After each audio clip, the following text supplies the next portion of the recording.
Vadodara Waghodia road ઉપર દશામાના મઢમાં સાંઢણીની આંખમાંથી અવિરત ઘી નીકળવાની ઘટનાની જાત માહિતી વિજ્ઞાન જાથાની ટીમ અને પાણીગેટ પોલીસ સ્ટેશનના પોલીસ કર્મીઓ સાથે લેતા આ સમગ્ર મામલો છે બેબુનિયાદ દૂધ સાબિત થયો છે.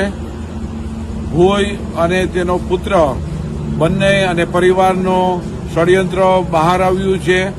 આર્થિક લૂંટનું કારસ્તાન બહાર આવ્યું છે. જે પ્રકારે ભોય છેલ્લા 35 વર્ષથી ધતિંગ લીલા ચલાવતા હતા તે વિજ્ઞાન જાથાએ બંધ કરાવી છે.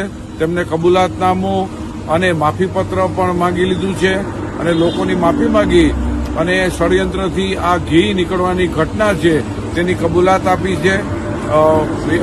દશામાના વ્રત દરમિયાન આ જે ષડયંત્રના ભાગરૂપે કારસ્તાન કરેલ છે જેનો વિજ્ઞાન જાથાએ 1273મો સફળ પર્દાફાશ કર્યો છે. Vadodara police commissioner, deputy police commissioner અને પાણીગેટ પોલીસ સ્ટેશનના તમામ સ્ટાફે આ પર્દાફાશમાં મદદ કરી છે. તેને વિજ્ઞાન જાથા અભિનંદન આપે છે.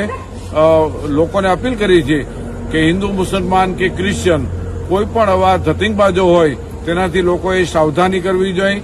આવા કોઈ ચમત્કારોથી માનવીને બરબાદી અને પાયમાલી મળી છે તો આપણે હવે સાવધાન થઈ અને આવા લેભાગોથી દૂર રહેવા જાથા અપીલ કરે છે.